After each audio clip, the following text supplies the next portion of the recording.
So, so first, we're going to recite the prayer.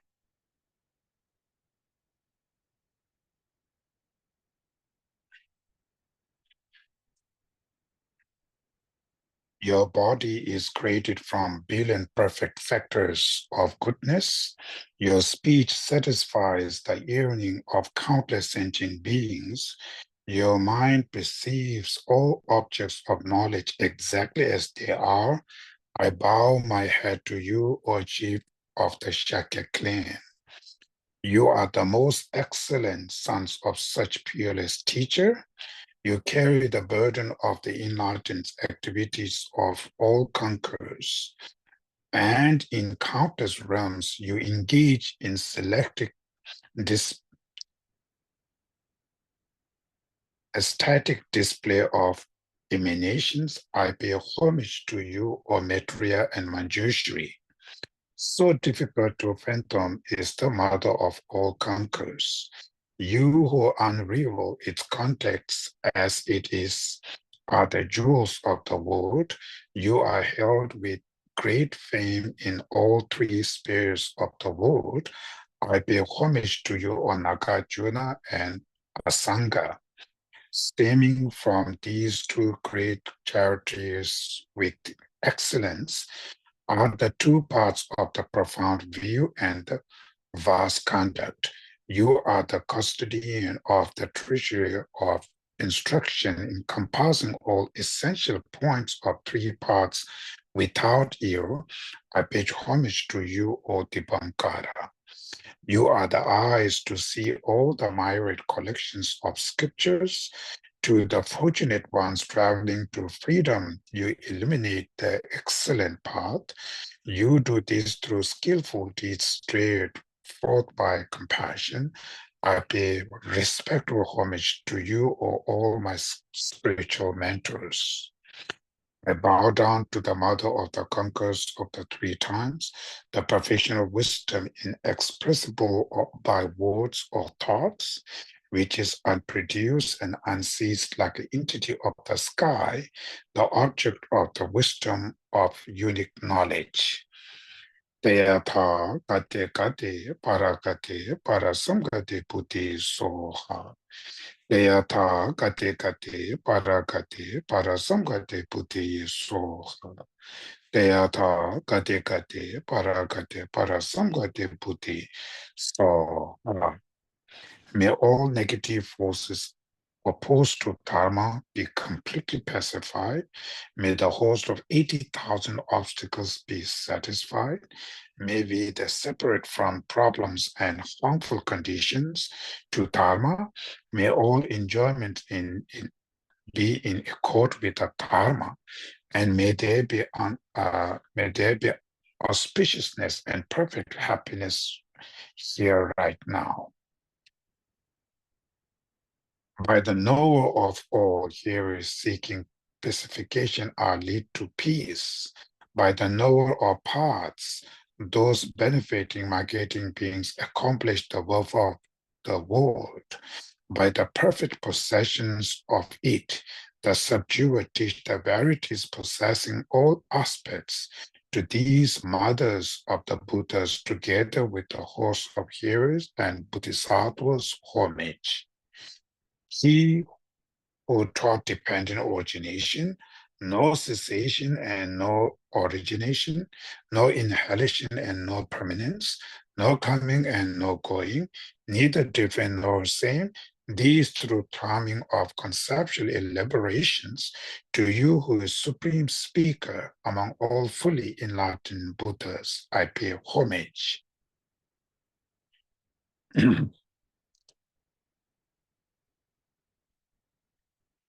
Oh, shi bi ji chu ji ai me do ma ri ro li chi ni de ai ji ba ti Sāyī shīntu mī te pīvā yī rōyī kūyī nāma tāyī shīntā chūyī pā shō yidam guru ratna vendrāla kamniya tāyā me.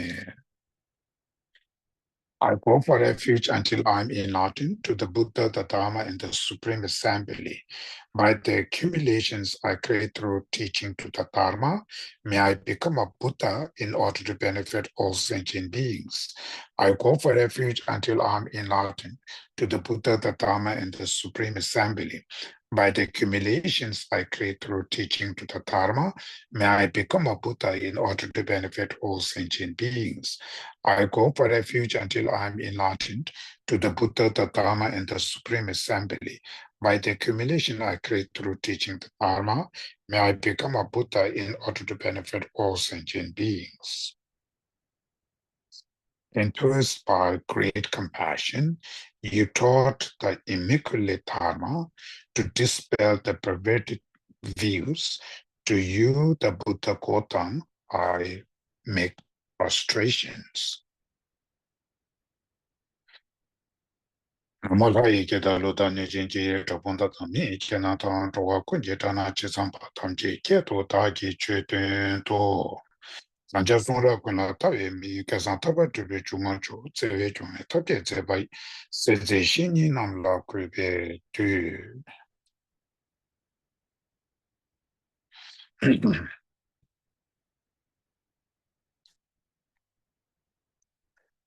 Okay, so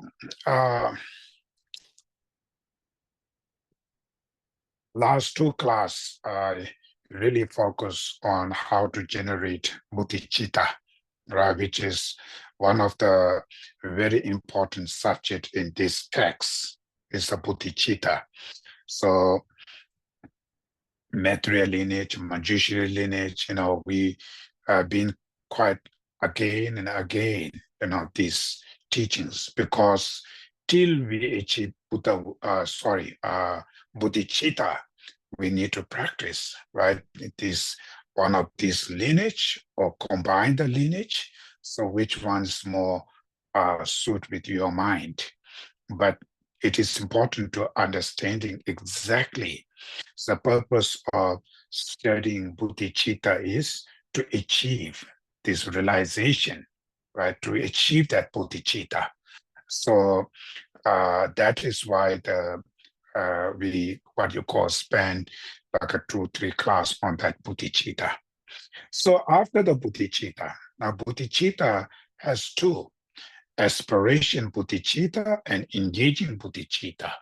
So aspiration bodhicitta is just have aspire to wants to achieve Buddhahood for sake of all beings, right? That's called aspiration. You just wish to achieve Buddha for sake of all beings. So first, you need to achieve aspiration bodhicitta. Then the next, now just wish to become a Buddha for sake of all beings doesn't mean you will become a Buddha, right? So in order to achieve Buddhahood, you need to engage to the Bodhisattva's deeds, 6 parameters. Mainly, there are so many Bodhisattvas deeds around there, but the main the Bodhisattva's deeds is called the 6 perfection, 6 parameters, the main. So after achieve the bodhicitta, then to become a Buddha, right, we need to accumulate the collections, merits, and the wisdom both. The merits, the collections becoming specific unique process of enlightened body, right? After when you achieve bodhicitta, any merit you accumulate, all those merit becoming the unique causes of enlightenment Buddhahood. So therefore, when we talk about the Buddhahood, enlightenment Buddhahood, mainly there are two, right? is called the Rupakaya. And Rupakaya means form body, right? Which is enlightened body, called Rupakaya.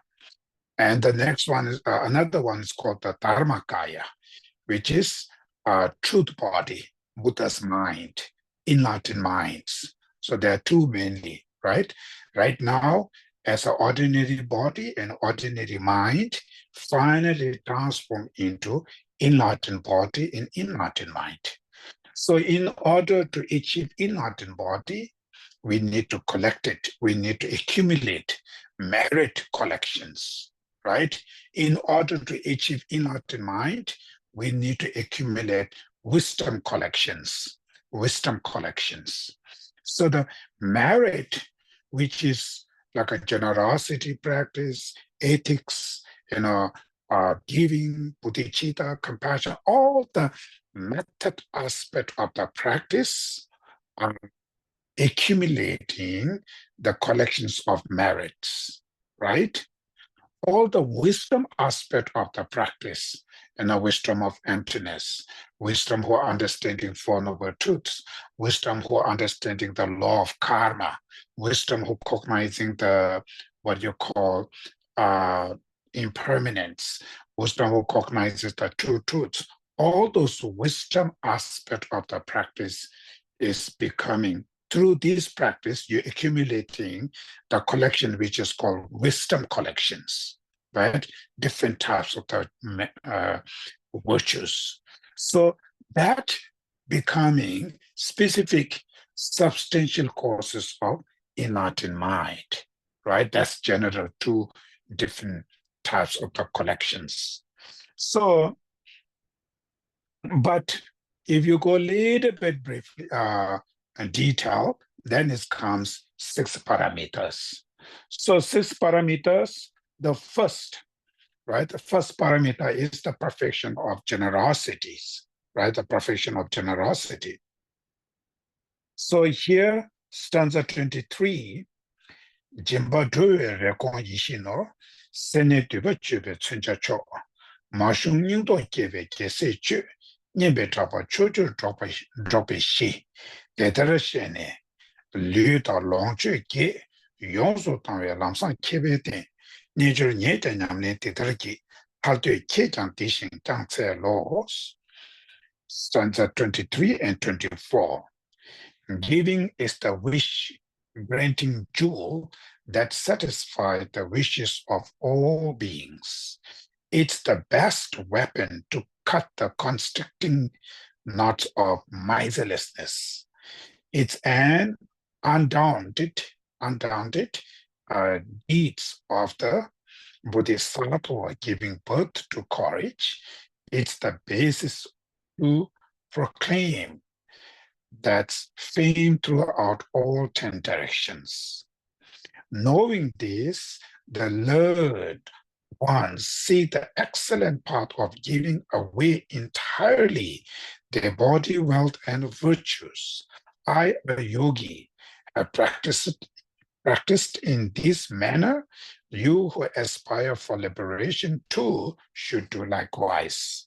So these two stanzas is talking about the simple generosity practice. We don't need to go too detailed here. I realize we have only 3 classes left, so I have to finish. So giving is the wish-granting jewel that satisfies the wishes of all beings, right? One of the purpose of, teaching Buddhahood is to benefit to all sentient beings, right? That's our main goal, to benefit to others. So generosity practice is a huge and a benefit. It's called giving is the wish-granting jewels that satisfy the wishes of all sentient beings, right? It's like a wish-granting jewels. And a wish-granting jewels, when you, whatever you wish, you ask to wish-granting jewel, it can gives you, makes you satisfied. So the generosity practice is like that. Wish-granting jewel is benefiting to satisfy the wish of all sentient beings. It's the best weapon to cut the constructing knots of miserlessness. The miserlessness or stinginess, right? Which creates by attachments, right? Greeds. So generosity practice is the antidote attitude towards your miserlessness, right? Directly. Then through that, your attachments also. So it helps to reduce your stinginess, your attachments. So understanding the disadvantages of stinginess, miserlessness, right? Understanding the benefit of, generosity practice, mainly it's talking about. It is undaunted deeds of the Bodhisattva was giving birth to courage. So generosity practice give you inner confidence, build you inner strength. So it's called the undaunted, right? Undaunted. It gives you inner courage, the generosity practice. So that is why Bodhisattva was giving birth to courage, right? It gives them encouragements. It is the basic of proclaim one's fame throughout all 10 directions. Yes, generosity practice, you don't need to look, but it can, your fame and reputations will, spread all over the world. So these are what these 23 stanza is talking about is what is the benefit of generosity practice. And the one upon there, mainly becoming generous, it brings the people, people comes to you. But when you give, they will comes to you. They listen you. Then you teach them, guide them, show them the excellent path, right? So people follows you. It's not to convert them this or that. It's not about that. It's mainly your purpose is you want to lead entire sentient beings to the Buddhahood. In order to lead them, in order to benefit to them, they need to understand the Dharma. In order to understand the Dharma, they need to learn the Dharma, right? In order to learn the Dharma, they need to listen the Dharma. That is why generosity practice bring the people, listen you, right? They like you, they wants to listen, they follows you. Then you share your Dharma. So these are the all comes from generosity practice. So understanding on that benefit of generosity practice, then here, next 24, stanza is saying, knowing this, the learned ones seek the excellent part of giving away entire their body, wealth, and virtues. Through that, now this stanza 23 is talking about the benefit of generosity practice. Stanza 24 is talking about how to practice the generosity, right? So knowing this means knowing the benefit of generosity practice, then the learned one seek the excellent path. Seek the excellent path of giving away entire their body, wealth, and virtues.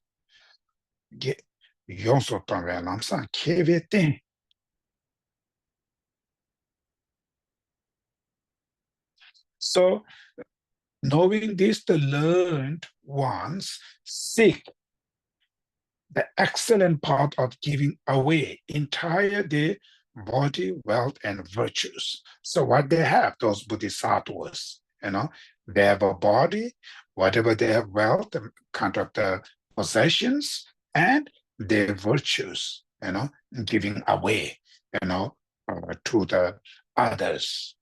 I, a yogi, have practiced in this manner. You who aspire for liberation too should do that. So now should do likewise. So here, what is the main generosity practice? That's very important to know, right? What's mean by generosity practice means what? Where we need to focus.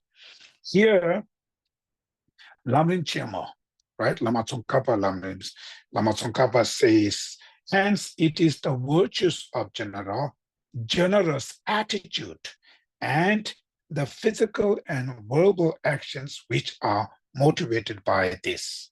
So the definition of generosity practice in Lama Tsongkhapa says, it is the virtue of generous attitude. It's mainly generous attitude, the mind. It's not talking about external material. Wish to give, right? That's called generous attitude. That you need to grow, that you need to develop. Wish to give, right? Generous attitude.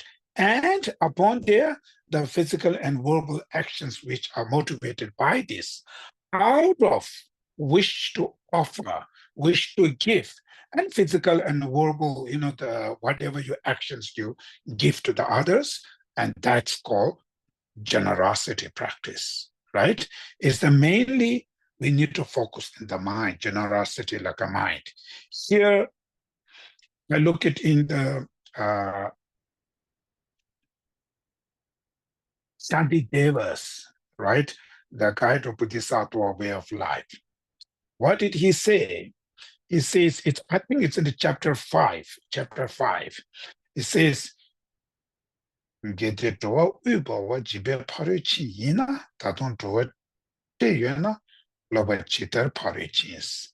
generosity were perfected by removing beings' poverty, since beings are still destitute, how could past savior, like a past Buddhas, have perfected it? So, understanding now, right? That stands a very, very kind of the perfect point, he put it. If generosity were perfected by removing others' beings' poverty, is that called the perfect generosity? Then since beings are still destitute, still today, right now, there are millions of beings are suffering or poor, right? Destitute. How could the past Buddhas, right? Past Buddhas have perfected it. How could the past Buddhas become perfect generosity? Sentient beings still suffer or poor, right? So if you saying the generosity, the perfection of generosity, which means removing all the other suffering or poverty, that means all the past Buddha will still not perfect generosity. They are not perfected because sentient beings still suffer by poverties, right? So now his next stanza, he says, generosity is perfected. It is said through the attitude of giving away to all beings all your possessions along with the effects of this. Therefore, generosity is the state of mind, right? Now, Shantideva's clear. Therefore, because of that reason, generosity perfected, it is said. How can you call generosity perfect? It is said through the attitude of giving. It's attitude of giving, right? It's the wish to give, mind, attitude of giving away to beings. You have to have wish to give, wish to offer, right, to entire sentient beings, all your possessions, whatever you own, your possessions, your body, along with the effect. Maybe when you offer something, you cultivate merit, right? The merit is the effects of generosity practice. Even that merits, effects of this, therefore generosity state of mind. Even that merit you wish to give to every beings, that is called generosities. So generosity is the state of mind. It's state of mind. It's not physical material things. So some of you may thinking, oh, we will not going to, practice generosity because I do not have anything. I don't own anything like that. It's not about external materials. It's wish to offer, wish to give. That you need to cultivate. So you finally, it means perfect generosity means you do not have any stinginess, miserness to the things which you own. You happy to offer to others. When you give anything to others, you're never seeking yourself to receive anything from them. That's become pure generosity. Sometimes we give, but we're seeking something, I can get something back. That's how we offer. This is not pure generosity. Even some virtues, or if I give, I can accumulate merit. So it's benefit to me. This is also not still perfected, right? Even I give generosity, even the merits I accumulate, I offer them. I dedicate all my merits to benefit to all beings. So it has to be 100% wish to give, wish to offer, right? Like, for instance, the Tibetan master Milarepa, his life is beggar. He don't have anything, right? He practiced generosity perfectly, right? Even he not have any, he not own anything. Living in the cave, there's a nothing.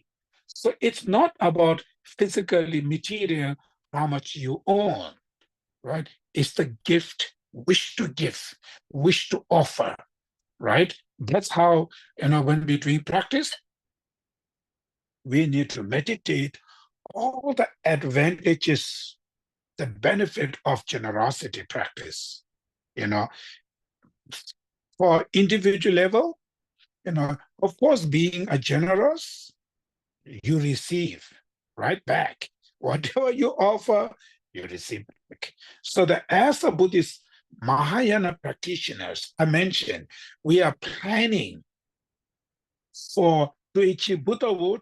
It may take eons of life, right? All these lives, we're planning to born into the precious human life, practice continuously. So this life, if you achieve bodhicitta, right? Like, for instance, accumulation paths.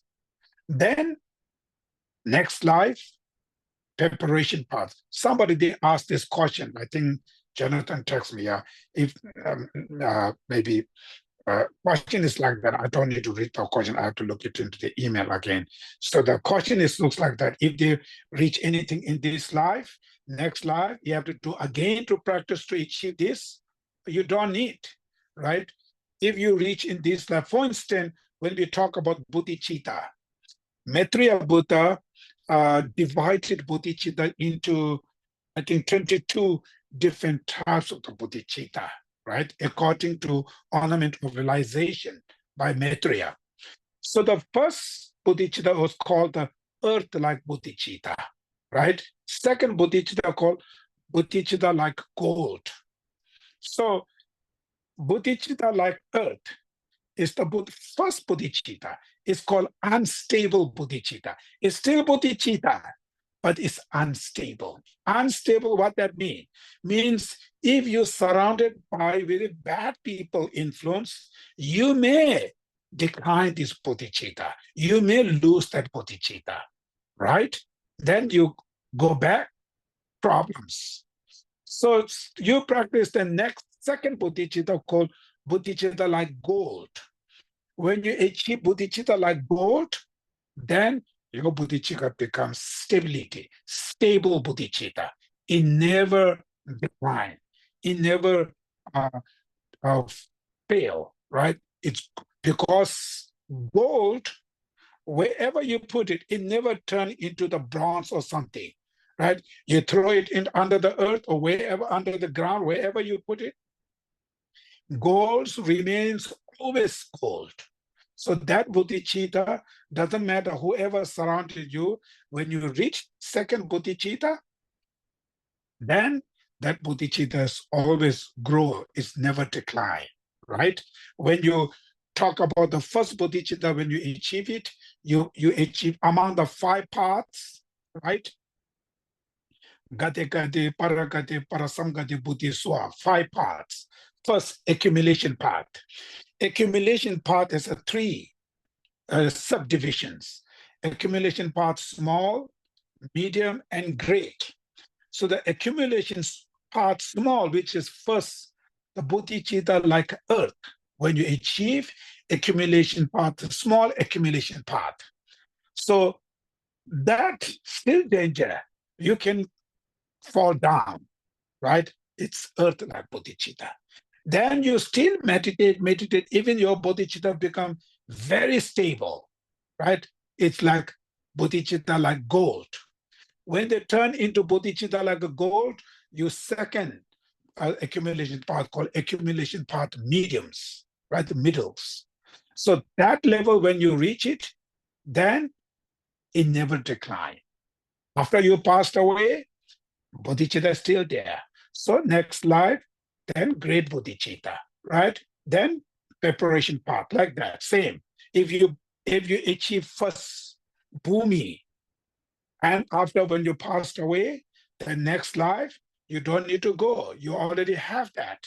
You go straight to the second bhumis, right? Third bhumis. That's why the practice, because the mental continuum is still remains same. So the practice, the realizations will remain with us. So that is why the here, yes, this generosity practice, so when we're talking about the generosity practice, it's always be wish to give, wish to offer. So even you do not have enough thing, you just meditate, even like every morning when we're doing the mandala offerings, right? We cultivating our merits. Merits we manifest as a universe, right? That's how we offer to the Buddhas. Similarly, any merits, any virtues, you also visualize as foods and shelters, anything to offer to the entire sentient beings, like beings from hell realm, hungry ghosts, animals, and all of them. So you really, it comes from your heart. You really wish to give, wish to offer. That you need to meditate again and again, right? So these kind of meditation, when you do it, it helps to reduce your stinginess. And always remember, when you're doing the generosity practice, you always, even you sometimes you're giving external things, right? We're offering the foods and anything to other people, other beings. When you do this, always we make sure what you call always we make sure you what you call don't seeking yourself to achieve anything, right? To receive anything. So it's 100%. Don't look to receive oneself from them. So that's how, otherwise, when you look, yourself to receive something, then it may, that may create you some kind of stinginess on that object, right? Or you have attached to your reputation, you have attached to others' appreciation, others' gratitude. So when you're looking on these things, you attach these things, right? So it's kind of the not becoming pure generosity.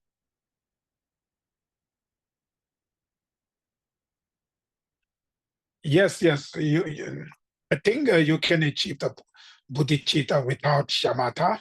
Uh, I think the third one, um, yes, I think the bodhicitta like a moon, the third one, then you have to have shamatha and vipassana.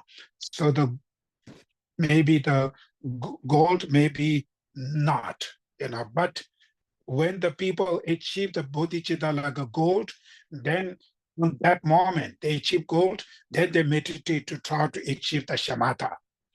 And then vipassanas. As soon as when they achieve shamatha vipassana, they may jump to the bodhicitta like a moon, the third one, right? Yeah, that's the generosity practice. Then the next. Second one is called the perfection of ethics. So stanza 25, Siti Myeche Tima Tibichu, Nimo Tsadon Seve Tawewe, Kigu Una Lumpo Tabuji, Toki Tikba Meba Tokun Du, Tetarashene, Yanda Labe Tim, Tabanamji, Mixi Sungaze, Nature Nyeta Yamne Tetaraki, Tatu Kikantishi, Tangcelos. Two stanza. Stanza 25, morality is the water that washes off the stains of ill deeds. It's the cooling moonlight dispelling the burning agony of afflictions. In the midst of people, it is most majestic like the Mount Meru. It's drawn together all beings without any dispel of force. Knowing this, the sublime ones guard as if they would their eyes the perfect disciplines which they have chosen to adopt. I, a yogi, have practiced in this manner. You who aspire for liberation too should do likewise. So stanza 25 is saying benefit of ethics, the morality. Stanza 26 is how to practice the ethics, right? It's same like that. So first, the benefit. Morality is the water that washes off all the stains of ill deeds. So all your ill deeds, right, means negative actions, right? It's like a non-virtuous actions. So morality, the perfections of moral ethics, practice, it helps, it's like a water will clean all your what you call the stains of ill deeds, all your defilements, all your non-virtuous behave, right? All of this will clean by ethics. It is the cooling moonlight dispelling the burning agony of afflictions. So the afflictive emotions are like example is like what you call the heat of the sun, like a burning, right? Afflictive emotions hurt us, burn us, right? It harm us. So, but moral discipline is like a moonlight. It feels very cool, fresh, right? So the middle of the full moon, when you stay outside there, you reflect the moonlight, it's very, very fresh, calm and cool fleshness, right? Flesh feeling like fresh kind of things. So that's why the remain with a very moral life, very ethical moral life. It gives you the deep of your heart. Feel your mind is so calm, so peaceful. And because of that, it gives you some kind of, like a deep of your heart, feel some kind of joy, calmness of the joy, the pleasures, fresh, in Sanskrit, they use shila, right? The shil means gives you feel some kind of cool feeling, right?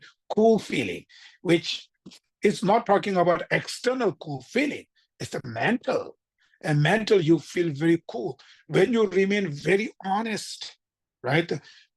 Moral ethics and remain very honest person. So remain honest person, no fear, no worries. Your mind is have confidence and very calm, right? That's why it is cooling moonlight, dispelling the burning agony of afflictions. It's the midst of the people, it is most majestic like a Mount Meru. So among the entire beings, the person who practices with a moral discipline, who lives their life with a very moral, ethical life, is person becoming very strong, very stable, like a most majestic, like a Mount Meru. Mount Meru is the one of the strongest, like stable mount, one of the strongest and stable mountains. So this person among the all beings around there, they remain with the moral ethical life, you becoming like same like a Mount Meru, very strong, very stable beings. Nobody can move you. Otherwise, in today, like us, we remain in samsara. Other people easily influence us, right? Take this way, take that way, here, there. It's disturb our mind. It disturb our lives. We are very fragile. It's like a feather. Wherever wind blows, it will goes that way, right? That's how who we are. If you have very strong practice on moral profession of ethics, then you becoming stable like a Mount Meru. None of others can influence you to take you to the non-virtuous actions, right? So that's why it's like a Mount Meru. It draws together all beings without any dispel of force.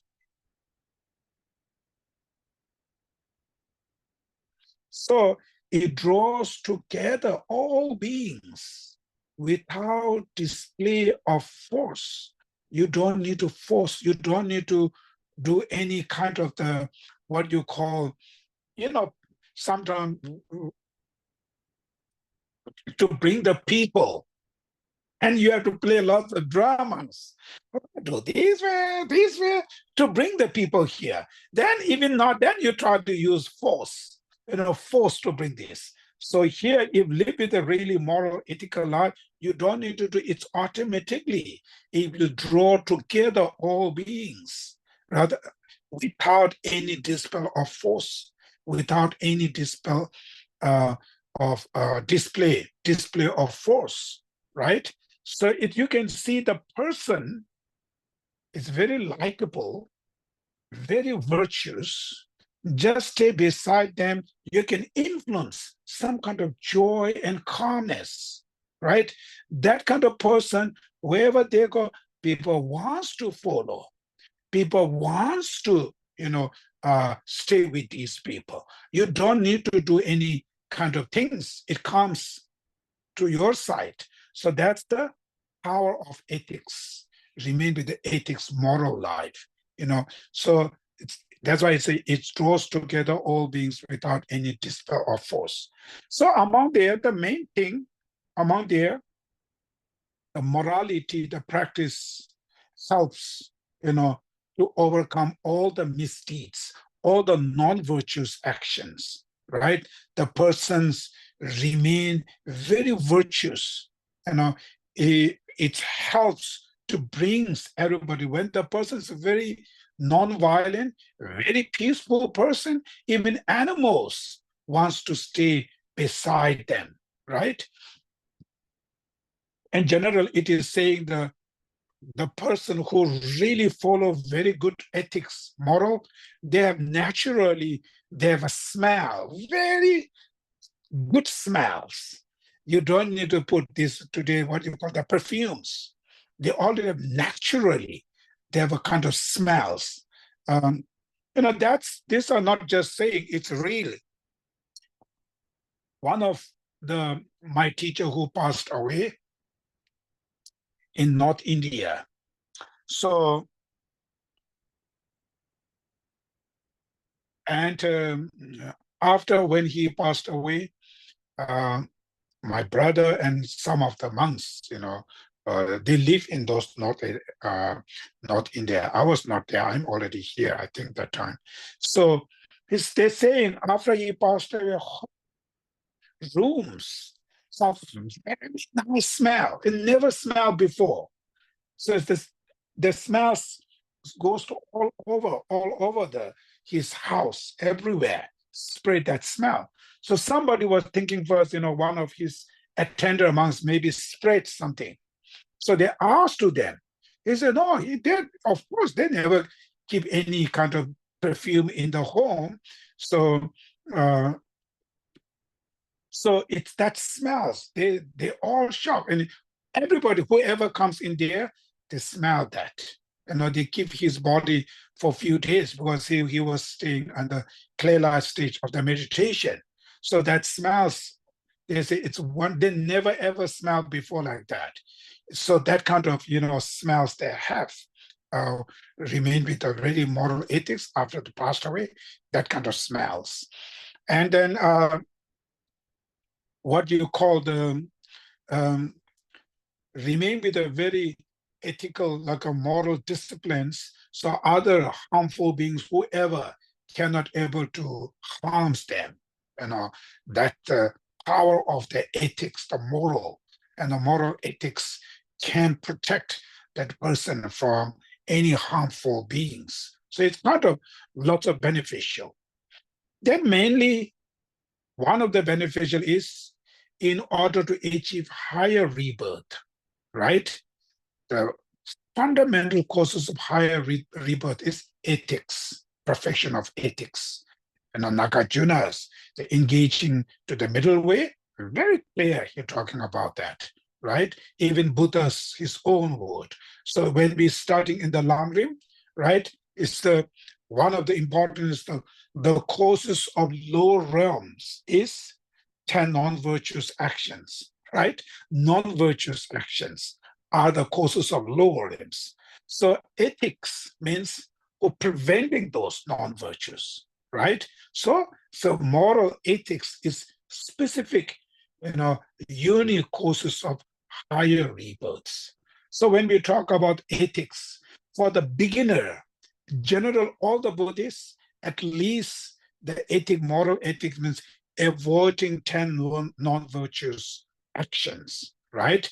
So abandon the 10 non-virtuous action is the ethics, right? Then for the lay practitioner, the patimoksha, we call the patimoksha vows, right? For the lay male and female upasika vow, 5 precepts, right? For the monastics, novice and full audience, right? So then special sometimes only they say like a 124 hours, the vow, which called the Mahayana precepts, right? When we take that 24 hours, the vow, which is also moral ethics. So these are the one which really help us to our next life, be born into higher rebirths. That's why the ethics. Then understanding the advantages of this perfection of ethics, then stanza 26, knowing this, so benefit of perfection of ethics. Knowing this, the sublime ones got as if they would their eyes the perfect disciplines which they have chosen to adopt. Whatever you take a vow, right? Either upasika vow, anything, at least as a Buddhist, when we take the what you call the refuge, right? When you take the refuge, at least we are followed with the avoiding these 10 non-virtues, right? That's the refuge kind of the fundamental commitment. Refuge is not the vow, but it's kind of the commitments they have.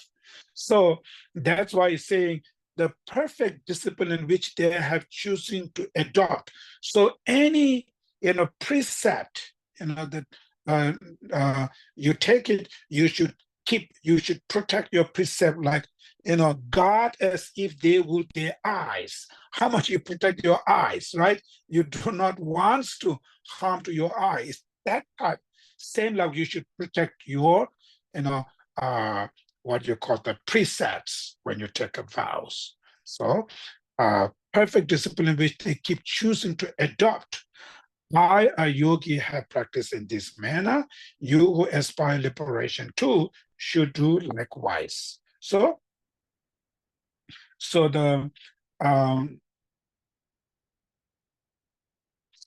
perfect disciplines, the perfect disciplines, those bodhisattvas, keeping their vow, like an eye to protect any little precept, they try to protect that, right? Keep that. Even if breaking the vows, immediately they do the confession, right? Compassion purification practice, the purifying those. So that's how you should take care of your vows and precepts. So in general, it is good to, as a practitioner, sometimes at least if you cannot take a Upasika vow, Upasika vow, the 5 precept has, uh, when you go to the school, the different tenets. Vaipashika school and Sutra school has a little bit different way. I think the Vaipashika school in our tradition, when you take a Upasika vow, you have to promise all the 5 precepts, right?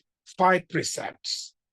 Not killing, not stealing, not sexual misconduct, and what you call not killing, stealing, sexual misconduct, not lying, and finally, alcohol, right? These are the 5 precepts. So with Vipassana school, you have to promise all of those 5 precepts till your death, right? When you take a Upasika vow. Southern Tika school, according to you, if you cannot take all the 5, you can take only 1, right?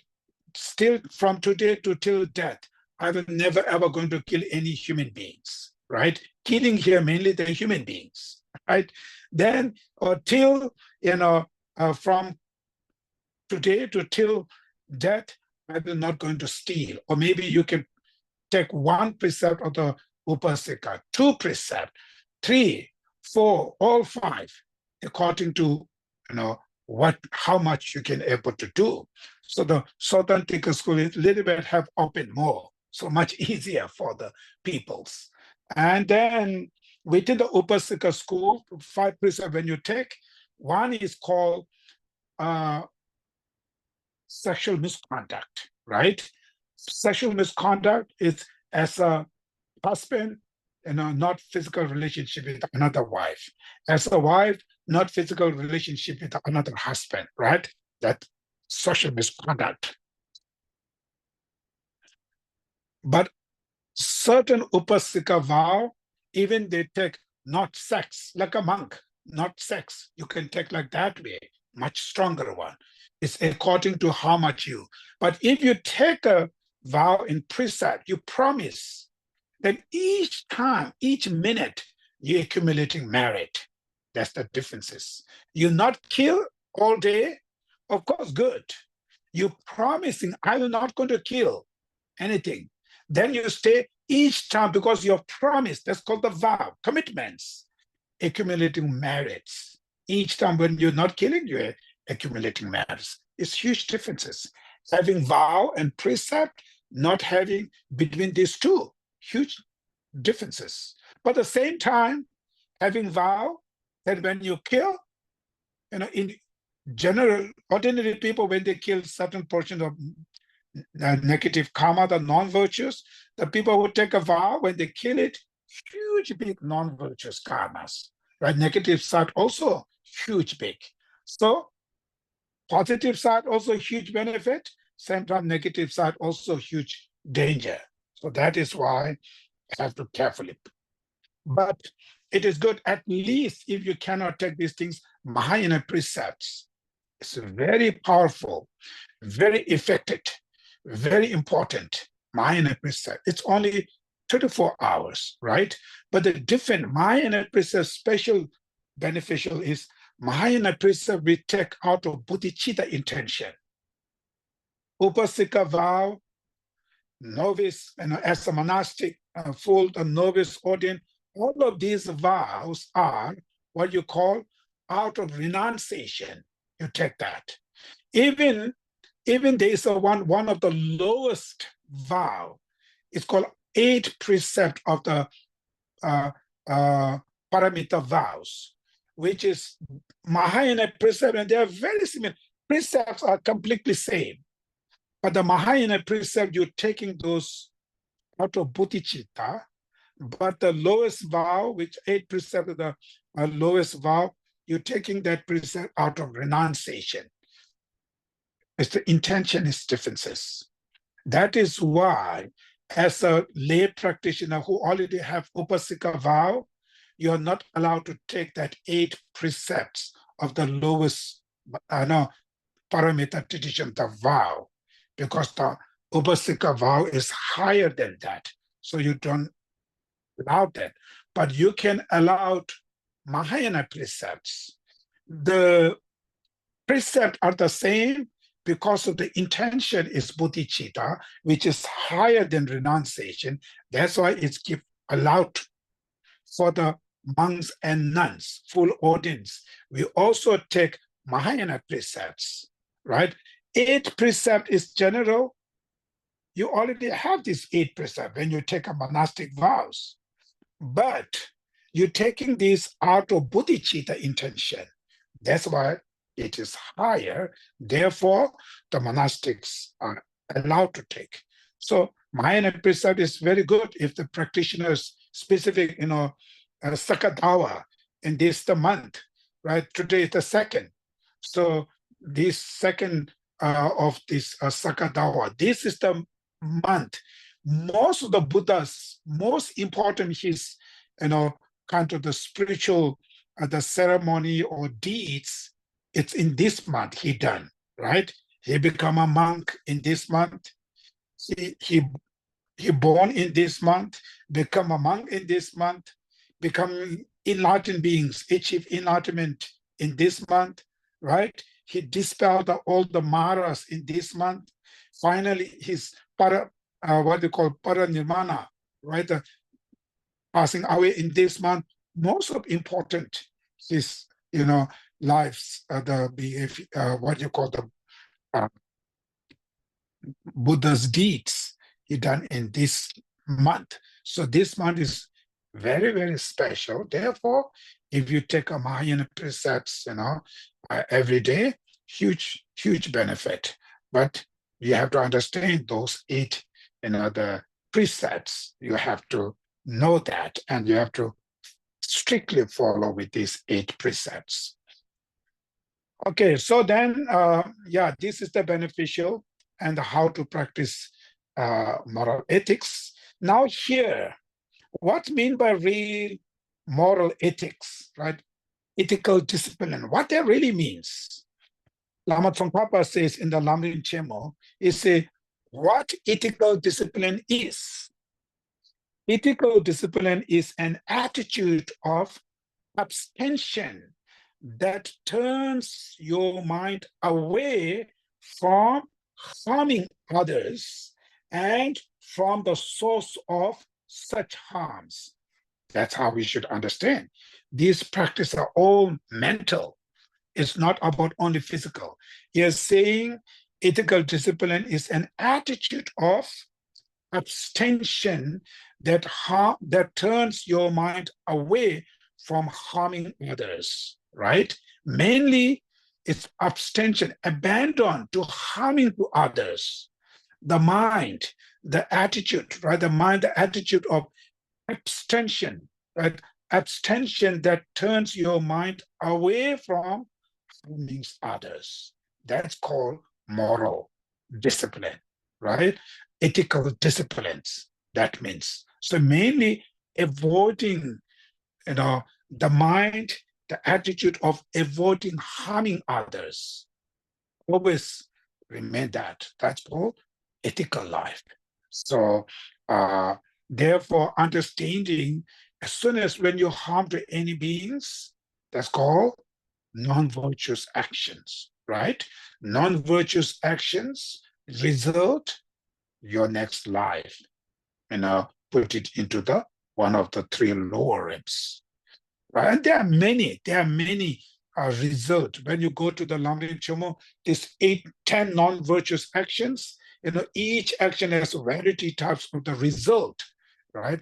Result according with the causes, environment result, and what you call, there's another result, what you call, there's 3 different types of the result for each actions. So read this and then at least try to get rid of your harming, right? Abstention that turns your mind away from harming, right? Harming to others. That's called moral ethics. It's not about physically stay like this way, that way. It's not about that, right? It's mainly the mind, inside the mind. Sometimes in the mentally, you don't have any harmful intent, but sometimes physically, you may, you know, unintentionally harming things. These are kind of of course, little harming external maybe have some result, but it's not like what you call the uh, breaking your moral ethics. Ethics, discipline, which means mainly the attitude which, abstention of, turning your minds away from harming to others. So mainly the mind. It's all a mind.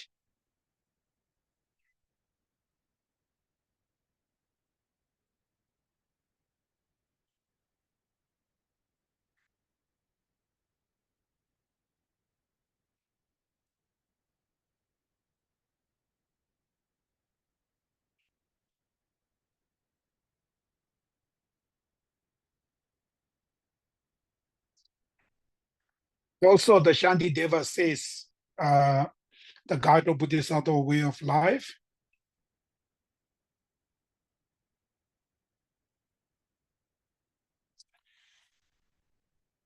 Where can beings such as fish be sent, where they will not be killed?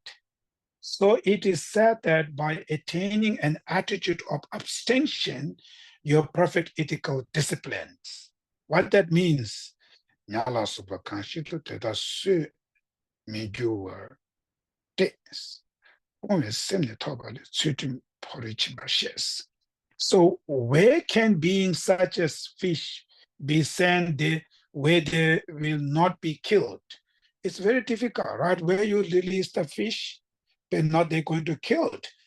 Maybe not human being, there may be other place. So which the place you find none of those beings will killed? It's very hard to know, right? So saving other beings means it's very hard. External things, you keep the beings there, nobody will harm. It's like that place, can you find it? Of course not, right?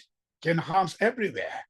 But here's saying, so it is said that by attaining an attitude of abstention, your abstention. So, but it is said that attaining an attitude of abstention, your mind, right? Abstention to prevent those harmful intent. That's called the perfect of ethical discipline. So perfect of it, like you say, I'm now, my ethical discipline become perfect, right? My uh, moral ethical become perfected. Perfect doesn't mean now entire sentient beings remain very safe. That doesn't mean that, right? Mainly your abstention, your attitude of abstention, right? It's called perfection of wisdom. You do not have even little intention to harm to other beings. Your mind is completely, abstention of harming to any beings. That's called perfection of moral discipline. So these all practice are the mind. It's not about physical things. Then the next, the patience, perfection of patience. Savatobde namla genji cho. Nyumo dungwe kato kunji pu xeran la tu dala, dala nangke ding. Sitsu tsun la sawe gocha yin. Tetara shene sucho gocha la namba nazo tsuju gombarze. Nejor nyeta nyamne tetara ke tato kedan deshin tangse los. So, stanza 27, forbearance is the supreme ornaments for those who have power.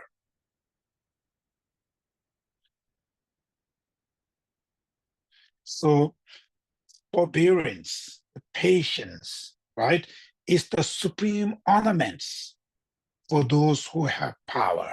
So when the people have power, you want to have ornaments to show beautiful, right? Ornaments. So forbearance is the one of the best ornaments, one of the best what you call your ornaments for those who have power. It is the greatest fortitude against the agonies of afflictions, the same. So it is the greatest fortitude against the agonies of afflictions. So same is the before perfection of generosity, I think, same meaning. So this tolerance or the forbearance or the patience is the greatest fortitudes, against the afflictions, right? So mental afflictions, as soon as when they arises, it disturbs our mind, right? That heat of anger, mainly the anger here mean what you call the afflictions is the anger. So it makes you heat inside, right? Pain. But the patience, it's when you, as soon as when you're able to apply your patience, patience is the one, it's like an ice, the water, which put it on your anger. It's melted it down, right? That's what it's the greatest fortitude. Patience is the one of the best, what you call the fortitude against your anger, hatreds. Against its enemy, the snake of the heat, it is the Garuda cruising in the sky. Garuda is one of the animals, the bird. I'm not sure it's real exists or not, but Buddhists and non-Buddhists, they believing there is one huge big bird. So it is completely what you call the antidote to the snakes. The Garudas always take snakes, snakes have nothing to do with the Garuda, that bird. As soon as the Garuda there, these snakes are finished now. So cannot fight back.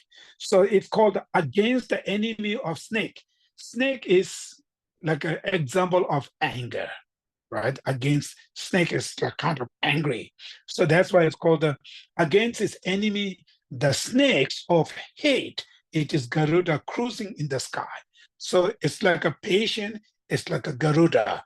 It can completely target, destroy that anger and hatred.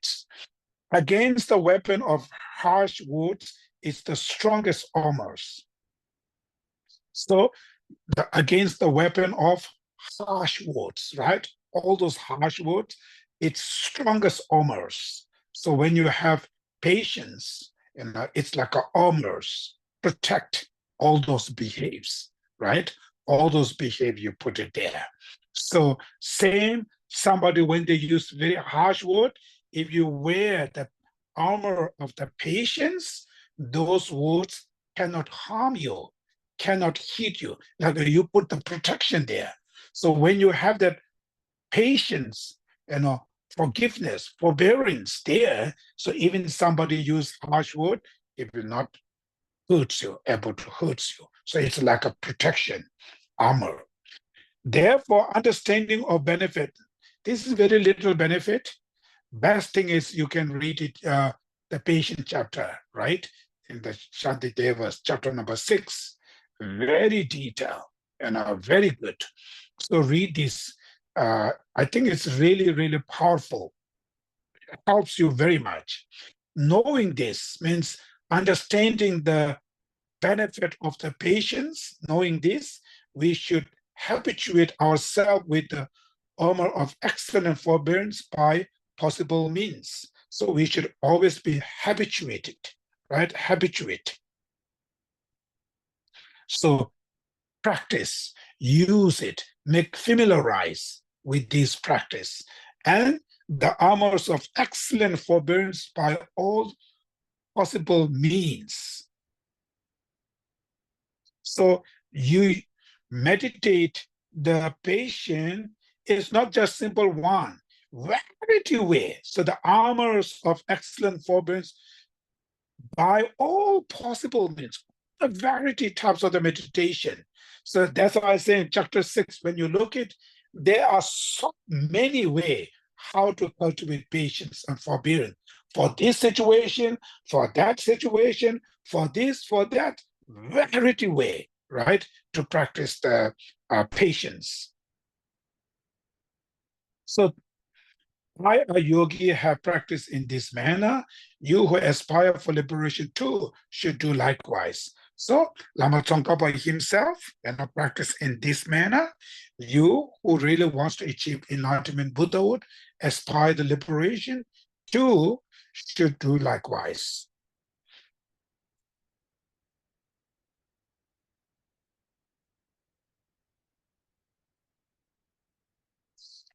There are a few stanzas in Shantidevas, not in the patient chapter, these stanzas. Patient chapter, we have a detail, right? But I think this is chapter number 5. He put few stanzas there. It's very powerful. He says,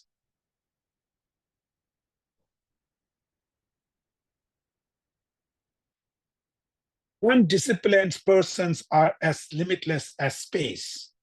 Troublemakers are everywhere, right? That's why it says undisciplined persons are as limitless as space. It's everywhere, troublemakers, right? You could never overcome them. You could never overcome all the troublemakers or the undisciplined people. How?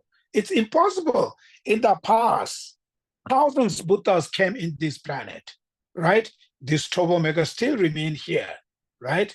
We're still here. So you cannot, right? You could never overcome them. Then, if you conquer the single mental state of anger, it is like when vanquishing all your enemies. So if you conquer the single mental state of your anger, if you overcome your anger, it is like vanquishing, right? You're eliminating all your enemies. So if you do not have anger to anybody's, your enemies are gone. Finish, right? It's very good.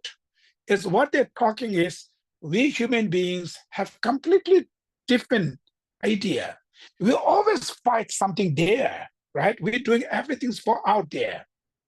But here, Shantideva, how smart that master is. He's saying, troublemaker, undisciplined person is like limitless of the space, limitless as space, like a space everywhere. You could never overcome, you could never, stop them.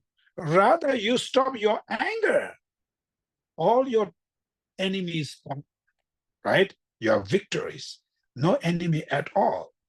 So it's really good, right? It's really, really, we call quite essential instructions. These are the real quite essential instruction. Sometimes we feel hopeless. We feel so much feel kind of the really deep there pain. But when they shine, there was says nothing to do with other people, do with your anger. That's possible. You can overcome your anger. You keep up your anger, all your problems gone. Right? Next time there's no problems. Then also he says, where could you get enough leather to cover the entire surface of the earth? Right? Where you get the leather to cover all over the earth. It's impossible, right? Wearing just the leather of your sandals is like covering all the earth. If you wear your sandal, shoes, it's like same wherever you walk, no problem. It's like same like you cover leather to all over the earth, right? So try to buy the leather to cover all over the earth. It's impossible, right? You cannot do that. Rather, you should cover leather by leather your feet. Then wherever you walk, it's like it's covered the leather, no problems. So smart these are, right? What they're saying is get rid of your anger, all these problems finish. You cannot overcome with every troublemakers. Rather, you feel angry, put each troublemaker. You hear, you see them, you feel angry. That anger, if you overcome, right, the pain you have with all those troublemakers will eliminate. No more pains there, no more sufferings. Same like earth, you cannot cover by leather, by all the earth, cover your feet by leather. It's same like that, right? Then the next he says, similarly, I cannot change external things, but when I can change my state of mind, why do I need to change anything else? Right? So he says, similarly, I cannot change external things, but but when I can change my state of mind, why do I need to change anything else? I don't need to change out there. I change my mind, everything's changed, right? All of this talking about this, mind. So generosity, ethics, patience, it's all about the state of mind. It's not about external things, right? Then the next perfection of the effort. 미도 때문에 진주 그나 농도 연대 양의 다시 배. 젤람 탐지 된다 된벌 주 간삼 레기 타남 이실주. 대다라시네 레로크 세웨 랍주 진주 계세남 기참 내절 내자 남네 대다르기 하되기단 대시 땅체로스. Stanza 29. If the armor of unflinching perseverance is worn, knowledge of scripture and realizations increases like a vaccine moon. All conduct becomes fused with good purpose, and whatever initiatives we may begin success as hope for. Knowing this, the Bodhisattvas apply great waves of effort, which helps to dispel all forms of laziness. I, a yogi, have practiced in this manner. You who aspire for liberation too should do likewise. So it's same, the perfections of effort. Stanza 29 is the benefit of perfections of effort. So if you wear the perfection of perseverance, if you practice having the perfection of perseverance, your knowledge of scriptures, realizations, they are the two, right? When we talk about Buddha Dharma, right, it's knowledge of scripture and the knowledge of realization, the two types of Buddha Dharma. So knowledge of scripture and realization both increase like vaccine moon. Only when you have effort, when you put effort, when you live with the perseverance, right, you will be successful in the achieve of this, all the knowledge of scripture and realization too. It's like a vaccine moon. All conduct become fused of good purpose. So all your behaves, all your behaves will go worthwhile, meaningful, because you put your effort. When you have effort, you put your life to the practice. Today, our life is just half practice, half going everywhere, hanging here because of lazy. Right? We have so much lazy. So that is why our life, this precious human life, not becoming worthwhile. We are not using properly. It's wasting our life because of the laziness. So if we have the perfection of effort, then our life will becoming really worthwhile, good purpose, right? Become fused of good purpose, because your effort will use your life, put it into the practice, right? Always, go to this practice. And whatever initiative we may begin succeed as hope for. So whatever you wish, hope, you can achieve that. You become success. If you have effort, effort will take you there, right? All our fail is because of laziness. That is why antidote to the laziness is the effort. When you have effort, even very difficult realization, you can achieve it. You can achieve these realizations. That's why it's called these are the benefit of effort. Knowing this, when you're understanding that, the Bodhisattva apply great waves of effort, which helps to dispel all forms of laziness. So that effort helps to dispel all forms of laziness.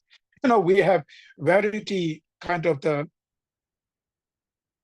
types of the laziness. Like for instance, in a general, it's talking about the three different types of the laziness. A laziness that don't want to do anything, the first laziness, right? The laziness that don't want to do anything. That's the first laziness. Not entering even though you see that you can do the practice. Even Buddha Dharma is important. Even you understanding bodhicitta, renunciation, emptiness, but we are not meditating bodhicitta, we are not meditating emptiness, we are not meditating on renunciation, we're not doing anything, right? That's the first laziness, the laziness that don't want to do anything. Then, second laziness, the laziness that grasps at the negative. It's called the second is being busy worldly activity. Or it's called the laziness which makes oneself life busy with worldly activities. So you make life very busy for worldly activity. Oh, I have to take care of my family. I have to run behind my family, run behind my business. So all your precious human life, you just use for mundane, right? Samsara.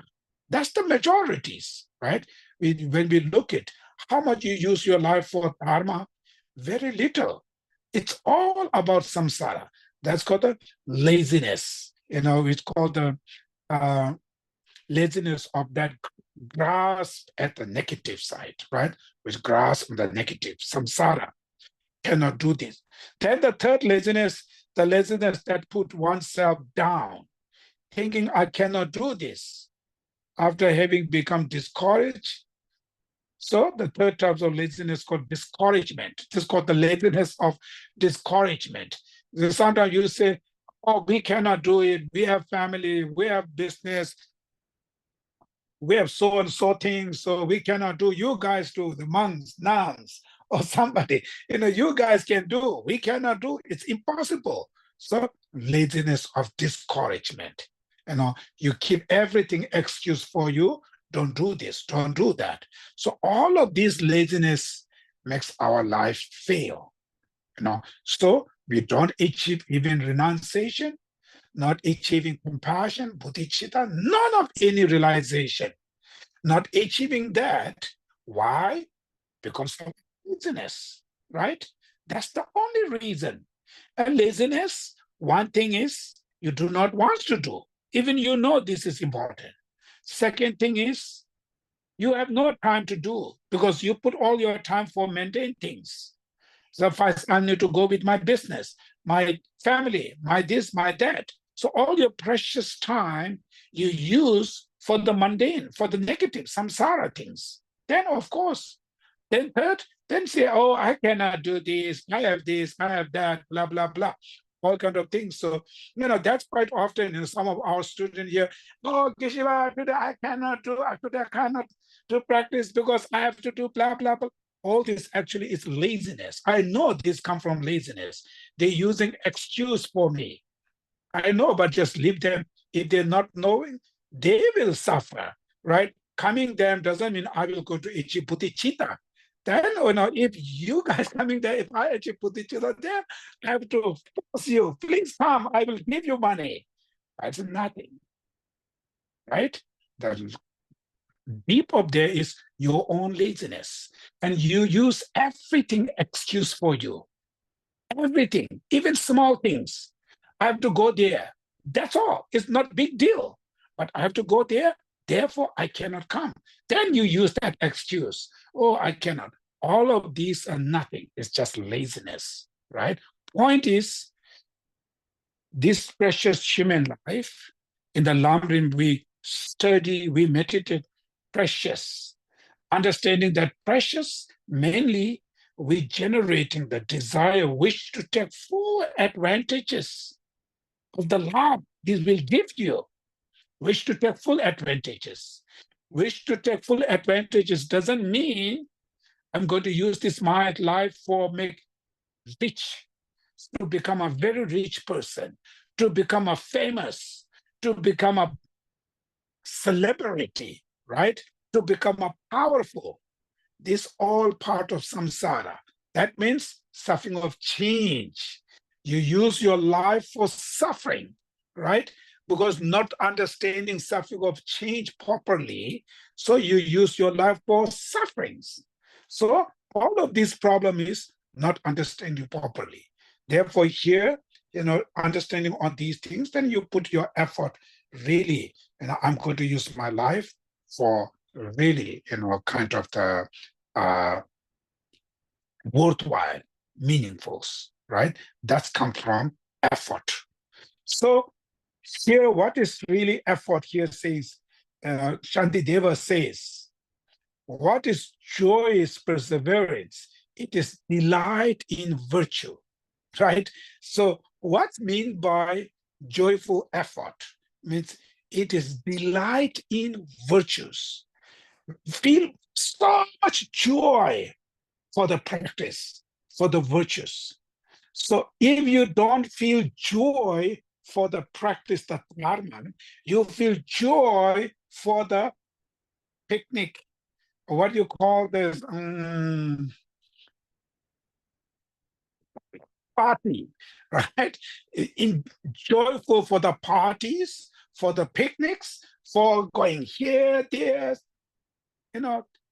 that's that's that's not the, we call it, is not a virtue, right? That's what here Shantideva says, it is delight in virtues, delight in the virtues. So if you don't feel joy to practice dharma, that means you need really first meditate and understand what is the benefit of practicing dharma. What is the real dharma, right? Till you feel something, so much joy after. Today, I use my life for practicing dharma.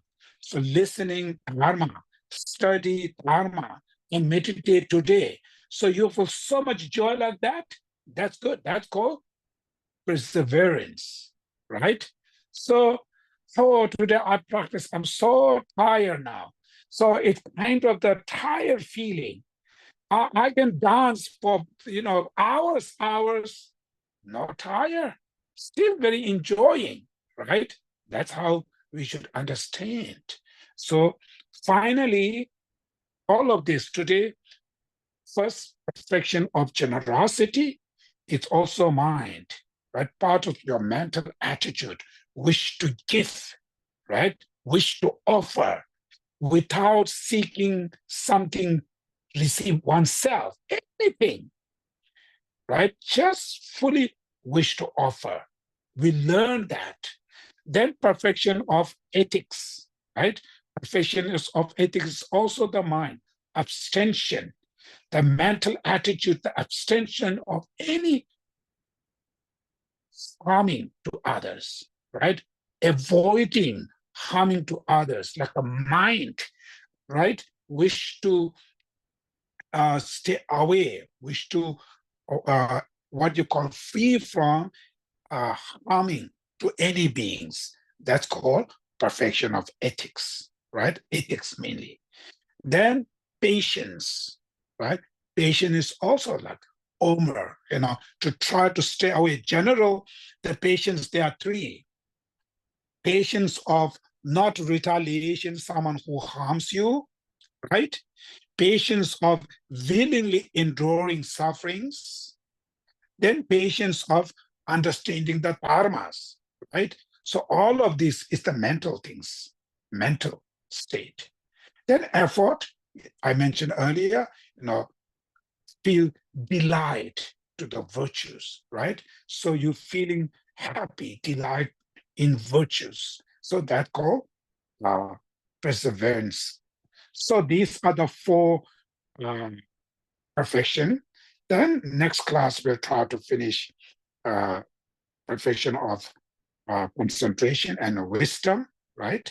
And then maybe a little bit talk about the emptiness in next. So these two, last two is quite important, but we don't have time to go very detailed. So it's kind of detail actually in the Lamrim we used to be learn many times, the shamatha and vipassana, right? Both of them is this. So we're going to stop here today.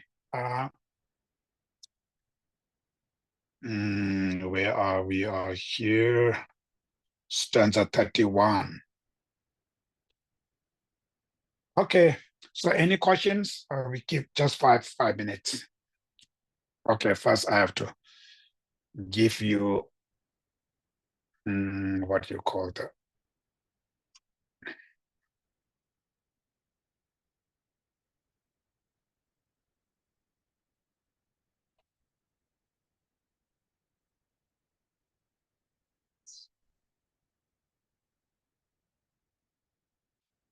Okay, so any questions you can unmute and then ask. Otherwise, we just go to the dedication.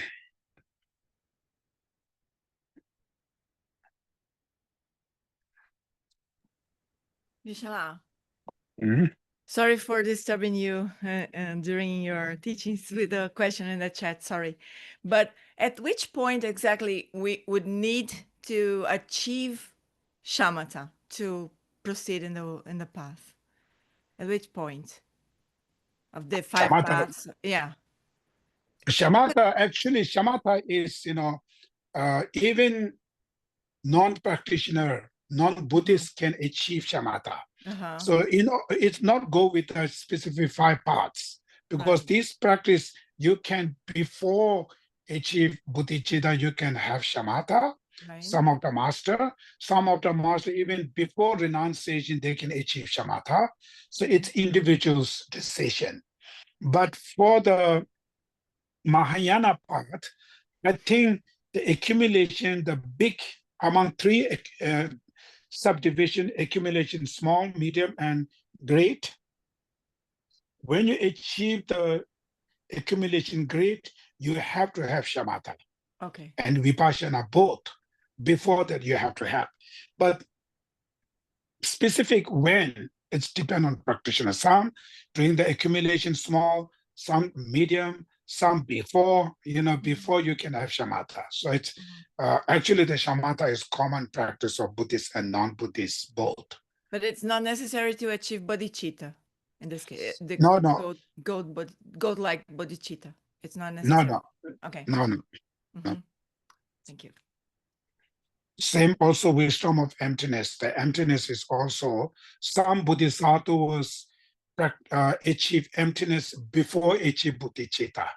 Some bodhisattvas achieve a wisdom of emptiness after the bodhicitta. So wisdom of emptiness is also it is saying, according to the text, the smart student, the smart bodhisattvas first, they're cognizing emptiness, then after bodhicitta. So the little, not that much smart students, bodhisattvas, first bodhicitta, then after cognizing emptiness. So these two, some of them first bodhicitta, some of them first emptiness. Thank you, Geshe-la.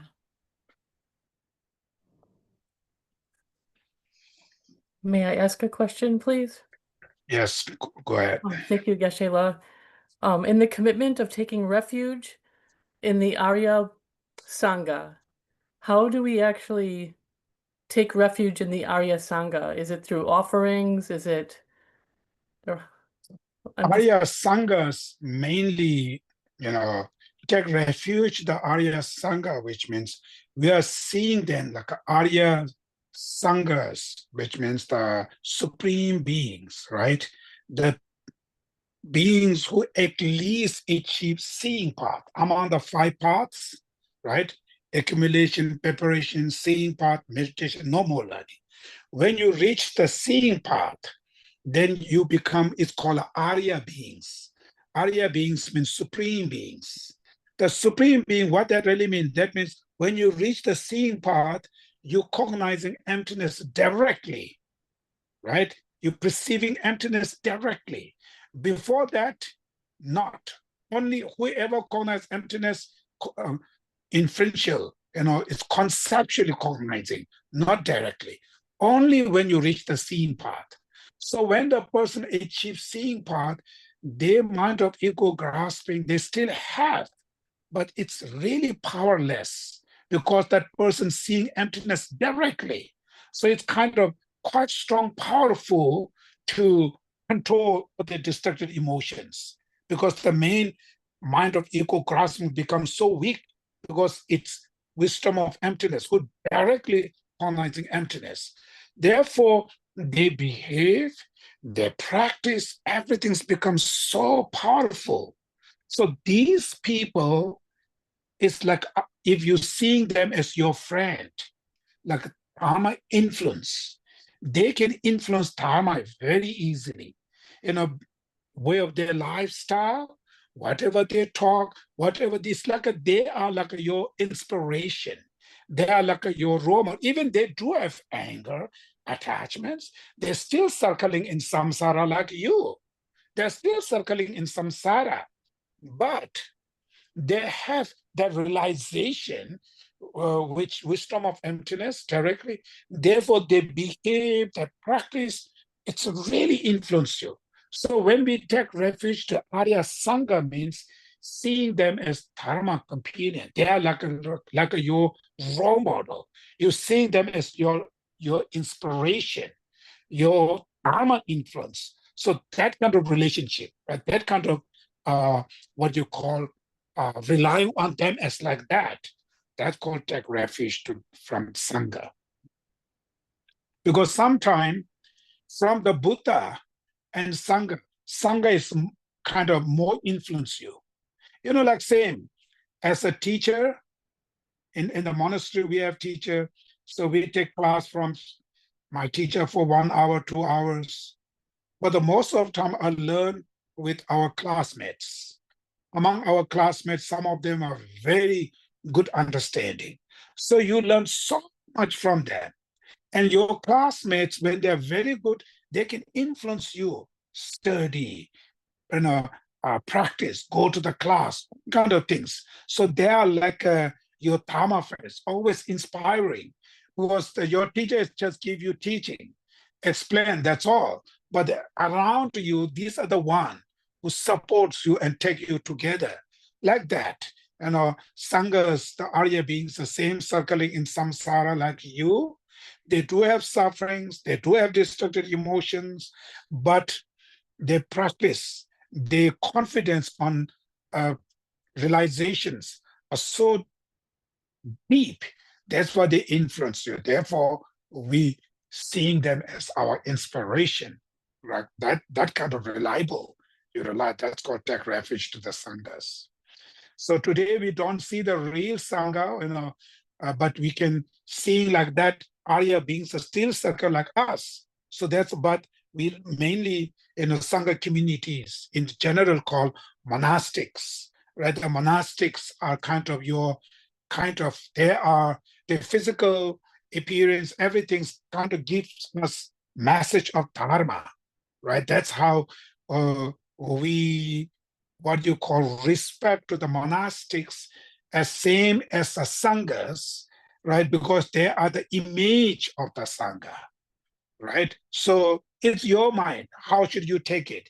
Monastic as your inspiration for your practice, or the monastic is just as a monastic, nothing. It's your hand, how should you take it? So taking refuge to Sangha, so you use that, any monastics for you as a kind of the inspiration for your spiritual.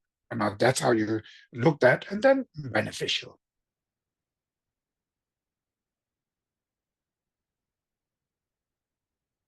Yeah, last time the question Jonathan sent me, does a bodhisattva have to start at the first bhumi with every life, or do they continue to rise through them progressively with each reincarnations? That's the question. So I mentioned the last time. It's, the first bhumi bodhisattva, you don't need each, you passed away, your next reincarnation, you don't need to go again. You already have first, then second, third, constantly.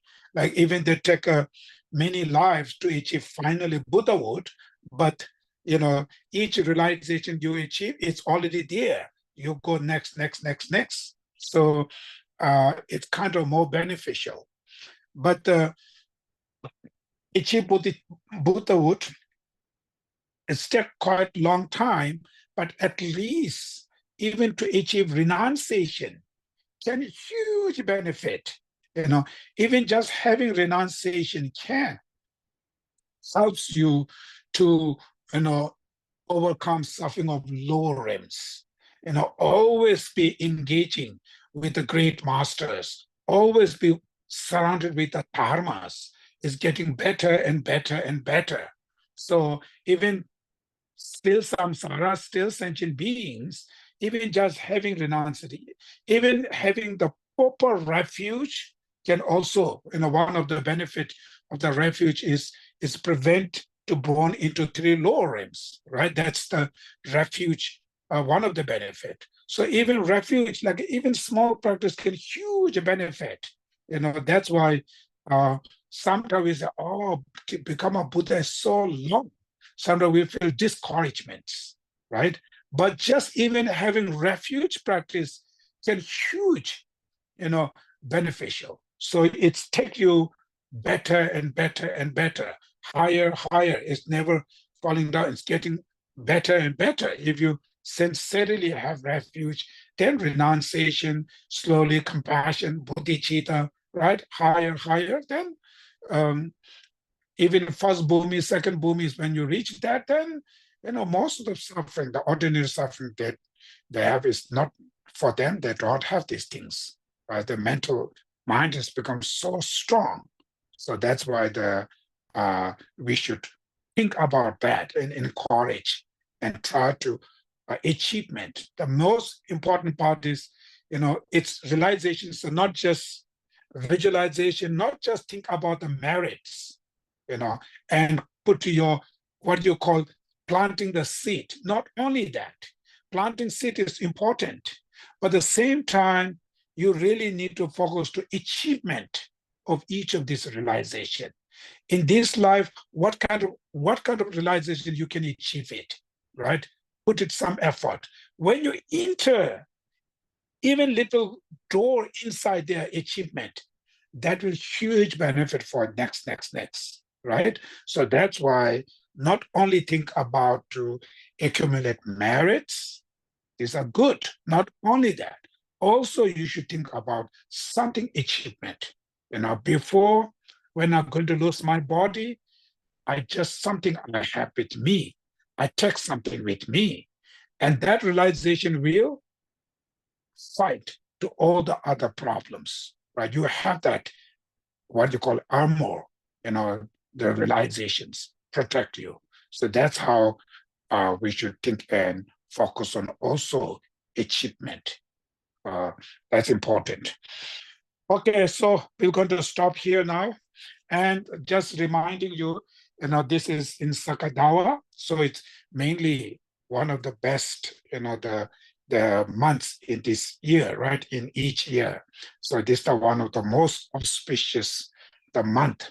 And the most of the great masters take these advantages to, if you practice the realization, there's a more chance to achieve those realization. To achievement, there are so many conditions, external, internal conditions, environment, elements, there's so many things. So maybe we do not know the detail about the in elements, in external elements. Definitely there's something, elements arising in specific months, because there are the specific stars are kind of the connecting to this earth. Because of that, some kind of element, something external changing, that's effect to our internal elements. So that is why, the inner, when the elements are changing, they may have some more opportunities to achieve certain type of the realizations, right? That is how, Buddha's mainly he used this month to achieve enlightenment, to become a monk, to his birth, he's passed away. Everything he used in this, the most of important, they may have some kind of, connection with these elements. That I think. So we should use this specific from new moon, day before yesterday, to the full moon is the most important, right? Then to all the way next 2 weeks after the full moon is the whole month. Mainly from new moon to full moon is the most important, the dates to practice. So achieve some kind of renunciation or bodhicitta, compassion, something, right? Then we have here the Nyungne, people who lives in Atlanta, and the Nyungne practices the person who at least, who have Avalokiteshvara empowerment is the best.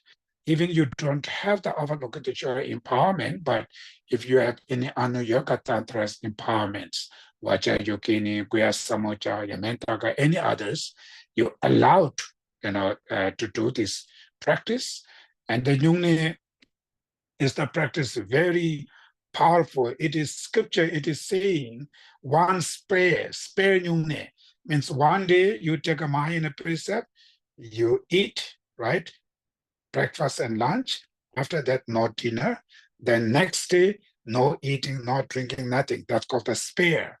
So each spare, when they do, it is according to the scripture, it is saying it's purifying, like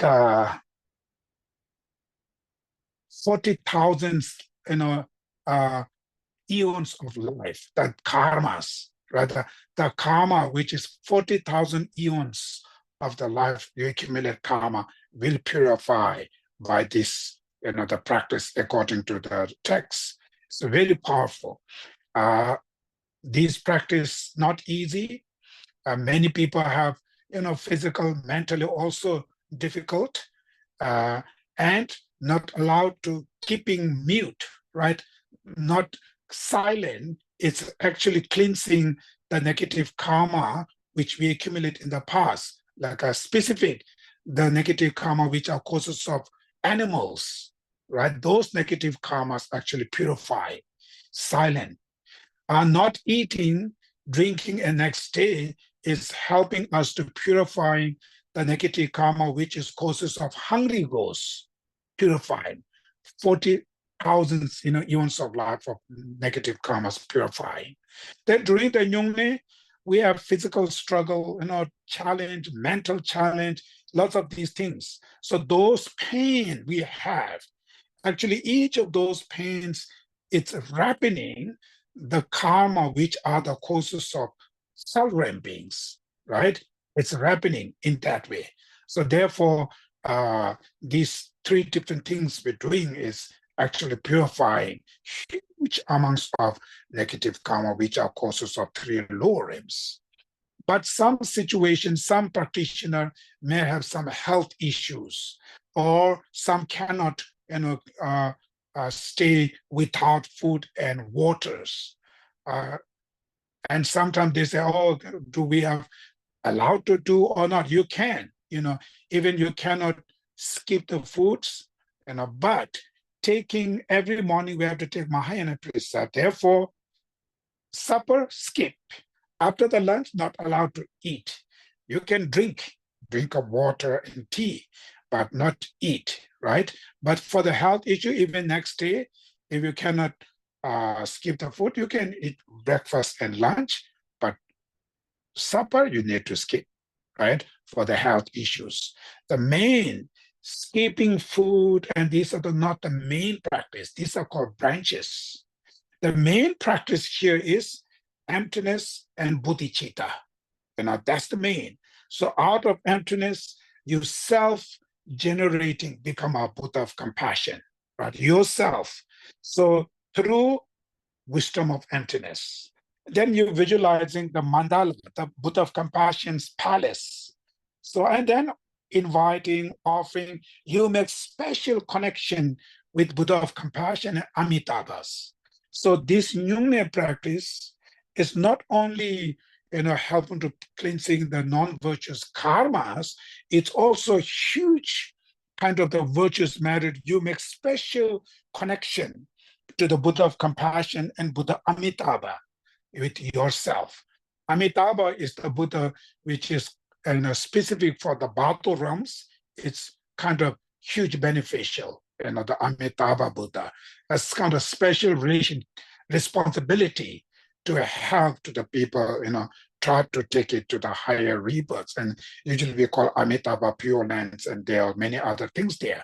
But this Nyungne practice also makes special connection with the Buddha of compassion and visualizing the mandala, all kind of things you're creating. Even you cannot visualize things, you sit there, you're hearing this chanting, and you mentally you have tremendous faith and devotion.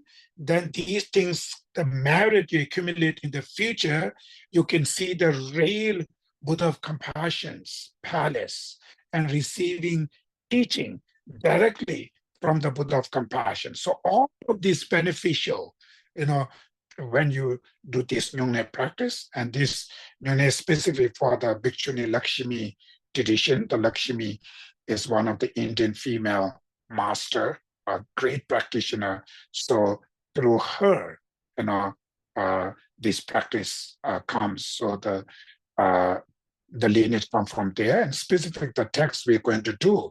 In Tibetan, we have a variety text about Nyungne practice. So the text which here in our monastery doing here is specific, the 7 Dalai Lamas text. He wrote it. So His Holiness the Dalai Lama is also an emanation of Buddha of compassion. So there's kind of lots of beneficial these things. So that's just reminding you about these teachings. And then finally, full moon, then we have, even full moon is not in the weekend. So in the weekday, so we have morning only Mahayana precepts, early mornings. So that when you take a Mahayana precept the first time, you have to take from the master, from the teacher. As soon as when you receive one time, the next time, if you cannot come, you can take it by yourself from the Buddha statue, right? Statue there, you can take yourself. So any special day, just take Mahayana precept again and again, oftenly. It's like a huge beneficial. So, but the first time, you need to take it from the master. And that's why it's important to have this Mahayana precept. Yeah, that's just I give you just simple kind of information for the new Sikatapas. Okay, now we're going to recite the dedication prayer. Through these merits, may sentient beings attain the rank of all-seeing, subdue the four of faults, and be delivered from samsara oceans. Are taught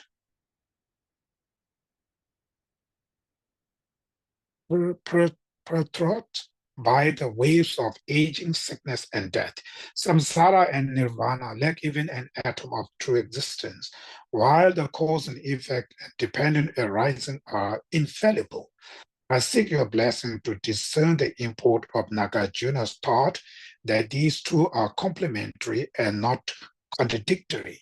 May the precious and sublime bodhicitta not yet born be born, and that which has been born not decline, but increase forever. In the snowy mountain paradise, you are the source of good and happiness, powerful things in just or generously. May you stay until samsara ends.